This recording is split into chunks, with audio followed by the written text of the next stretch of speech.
Naglakad ka sa kagubatan, dala ang iyong pana at beril. Walang ibang nasa isip, kundi ang pangangaso. Isa, dalawa, tatlong hayop, lahat bumagsak sa iyong kamay.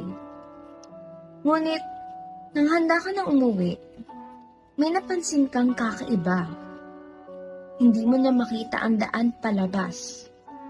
Lahat ng direksyon ay mukhang pare-pareho. May anino kang nasisilayan sa gilid ng iyong paningin. Matangkad, may mahahabang paa, at may pulang matang nagliliyab sa dilim. Tikbalang, at mukhang napagtripan ka na niya. Ngayon, pag-uusapan natin ang alamat ng tikbalang. Ang nilalang sa Philippine mythology na kalahating tao, kalahating kabayo, at 100% na pasaway. Para sa isang supernatural troll na may kabayong katawan at may malademonyong trip sa buhay. Pero saan nga ba siya nagmula? At bakit mahilig siya manloko ng malalakbay? Alamin natin. Bago ka pa mag-isip ng isang Filipino version ni BoJack Horseman, pag-usapan muna natin ang kasaysayan ng tikbalang. Alam mo ba na hindi naman talaga kabayong tao ang tikbalang noon? Sa katunayan, noong pre-Spanish era pa ang Pilipinas, wala pang kabayo rito. Ano yung kabayo? Ibang mga nalilitong Pilipino noong 1500s. Ayon sa unang naitalang sulat ni Juan de Pelasiana noong 1589, ang tikbalang ay inilarawan bilang isang espiritu ng kagubatan.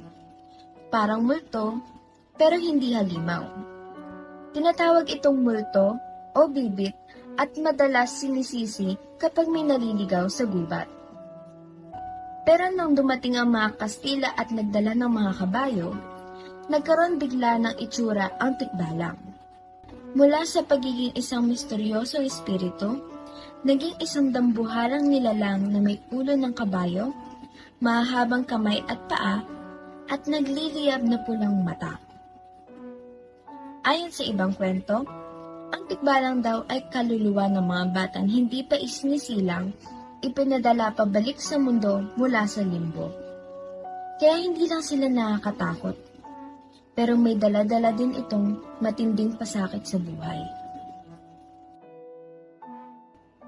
Isipin mo to, nasa bundok ka, makapal ang hamog, at biglang may lumitaw na matangkad at matutulis na anino sa harapan mo. Ulo, kabayo, mga braso at binti, sobrang haba. Mga mata, nagliliyab na parang baga. Congrats! Nakaharap mo na ang tikbalang. Sinasabing ang tikbalang ay payat pero matangkad. At kapag nakaupo ay lampas sa ulo nila ang kanilang mga tuhod. May iba naman nagsasabing gulo-gulo ang kanilang buhok, at sa ibang kwento naman, ang kanilang buhok ay may mahika. Sabihin nating naligaw ka sa gubat. Walang signal, walang GPS, at kahit anong gawin mo, bumabalik ka lang sa parehong lugar. Natikbalang ka na ba? Pero huwag kang mag-alala. May iniwang life hacks ang ating mga ninuno para labanan ang kanilang mga panggugulo. Una na dito, baliktarin ang suot na damit. Ewan kung bakit, pero sobrang nalilito ang tikbalang dito. Fashion tip, kung nagkamali ka ng pagsuot ng t-shirt, sabihin mo na lang na protection yan. Pangalawa, magsabi ng tabi-tabi po, makikiraan lang. Maging magalang ka. Malas kapag hindi ka nagpaalam. Pangatlo, huwag maingay sa kagubatan. Ayaw ng tikbalang ng ingay. Kaya kung sobrang maingay ka, baka bigyan ka na lang niya ng endless maze experience niyan. At panghuli, huwag titigan sa mata. Dahil kapag ginawa mo, well, good luck sa walang katapusang paglalakbay mo. Ngayon, paano kung hindi mo lang gustong makatakas sa tikbalang? Paano kung gusto mong kontrolin ito? May paraan naman. Pero babala lang para itong Wild Stallion Taming Challenge, pero may kasamang panganib ng pagkaubos ng buhay mo. Narito ang kailangan mong gawin. Una, hanapin ang tikbalang. Risky na agad, di ba? Pangalawa, talunin ito sa isang wild rodeo match. Sumakay ka sa likod niya at kumapit ng mahigpit habang lumilipad ito sa ere para ilaglag ka. Yup, lumilipad to. Walang pakpak, puro vibes lang. At panghuli, kapag sumuko siya, magiging alipin mo siya habang buhay. Isa pang paraan, bunutin ang 3 gintong hibla mula sa kanyang buhok bago kakainin. Pero good luck ka dyan. Naranasan mo na bang umuulan kahit tirik ang araw?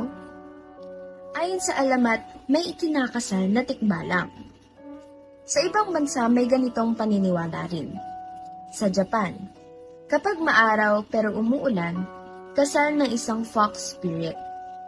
Sa Spain, isang bruha or witch ang ikinakasal. Pero sa Pilipinas, isang dambuhalang tikbalang ang kinakasal. Sino kaya ang mapalad na napili? Ang tikbalang hindi lang pang bedtime horror stories. May kita mo siya sa comics, The Mythology Class ni Arnold Arem, tikbalang na si Lucio. Netflix, 13, mga tikbalang na gangsters, astig diba? Video games, Infinity, may war machine doon na tinatawag na tikbalang. Children's books, tikbalang kung kabilugan ng buwan, pero cute version ng kwento. So, mabait ba o masama ang tikbalang? Depende yan kung anong kwento ang narinig mo. Pwede siyang maging nakakatakot na halimaw o protektor ng kalikasan. Kaya sa susunod na maglalakad ka sa kagubatan, tandaan mo, maging magalang. Suotin ng tama ang damit o balik ta rin kung kinakailangan. At kapag may nakita kang anino na may nagliliyab na mata, baka mas mabuting lumiko ka na lang.